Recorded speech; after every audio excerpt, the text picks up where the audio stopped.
After 15 hours of outmaneuvering infected villagers in VR, I have a newfound appreciation for Resident Evil 4. While the original version was my gateway into the Resident Evil series nearly 16 years ago, the moment I booted up this remake on my Oculus Quest 2, I knew Armature Studios had created something special. Resident Evil 4 was already an excellent game, but experiencing it in VR recaptured that feeling of playing it for the very first time.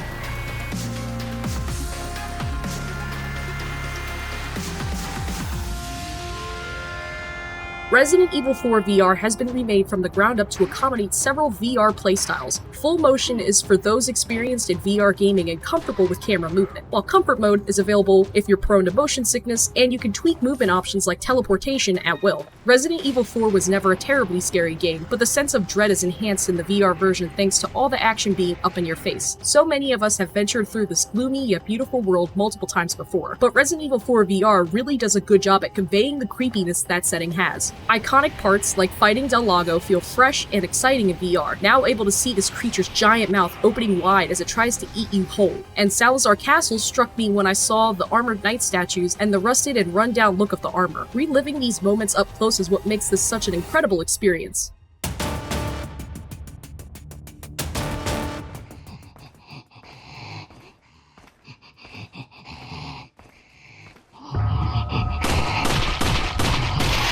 There's an added benefit from enabling full motion in that it allows you to control Leon while aiming and shooting at enemies independently instead of having to hold still while you're fighting like in the original. That said, I did not find myself moving that much while shooting, and only ever found it useful in boss battles. The bigger deal is that with full control of Leon's hands, all of your weapons and items can be physically grabbed when necessary. Your knife, for example, can be pulled from a holster on your chest. If you need a herb or first aid spray, you grab it from your left shoulder. It's a lot to remember when you're being attacked, so I was glad there was an option to map all of the items from the controller's right trigger by holding it down and then selecting the weapon by moving the left thumbstick.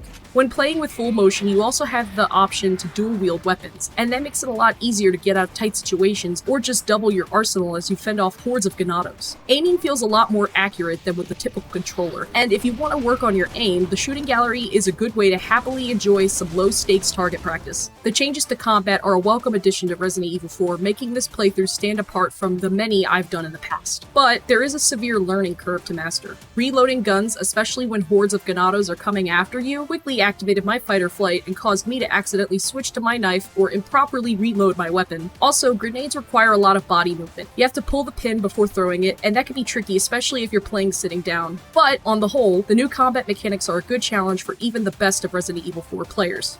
Outside of combat, Resident Evil 4's puzzles are also a lot more fun to navigate and a lot easier to solve. In 2D, there are a lot of button prompts that control parts of puzzles that move, making it feel a bit tedious, but in VR you can physically interact with the objects to intuitively work through them. There are a few areas though where it's pretty much impossible to convert a 2D game to VR. Most cutscenes, for instance, are viewed in a windowed, virtual theater-esque screen in front of you, which is understandable, but still a bit of a letdown. Thankfully, the cutscenes Leon has on his communication device have been moved to VR, and you even have to physically press the button to start the call.